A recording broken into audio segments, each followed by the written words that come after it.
বিদ্রোহী কবির স্মৃতি বিজড়িত ত্রিশাল যেন এক উৎসবের নগরী। কবিতা, সংস্কৃতি আর রাজনৈতিক আবহে মুখর পুরো জনপদ। কাজী নজরুল ইসলামের ১২৭তম জন্মবার্ষিকীর আয়োজন আরও বড় মাত্রা পাচ্ছে প্রধানমন্ত্রী তারেক রহমানের আগমনে। আগামীকাল তার এই সফর ঘিরে চলছে শেষ মুহূর্তের প্রস্তুতি।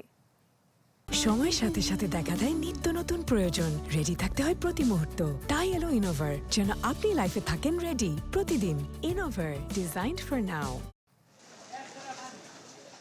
প্রেম, বিদ্রোহ আর সাম্যের কবি কাজী নজরুল ইসলাম। তার শৈশবের স্মৃতিবিজড়িত জায়গা আবারও জেগে উঠেছে উৎসবের আলোয়।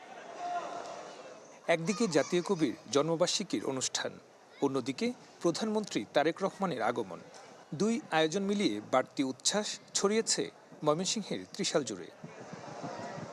সরকারি নজরুল একাডেমির মাঠ জুড়ে শেষ মুহূর্তের ব্যস্ততা।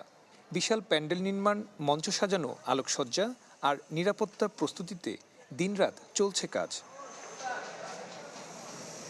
শনিবার প্রধানমন্ত্রী ত্রিশালে পৌঁছে শুরুতেই উদ্বোধন করবেন বৈলোর কানহর ধরার খাল খনন কর্মসূচি।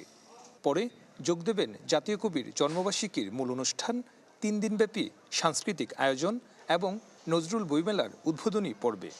এই খান খননের জন্য আমাদের পানি নিষ্কাশনের খুব একটা সুন্দর ব্যবস্থা হচ্ছে। পাটদানিখোলা, বৈলোর, কানহর এই 5টি এলাকাবাসী আমরা উপকৃত হব। শহীদ প্রেসিডেন্ট জিয়াউর রহমান ঠিক যে জায়গায় ত্রিশালে এসে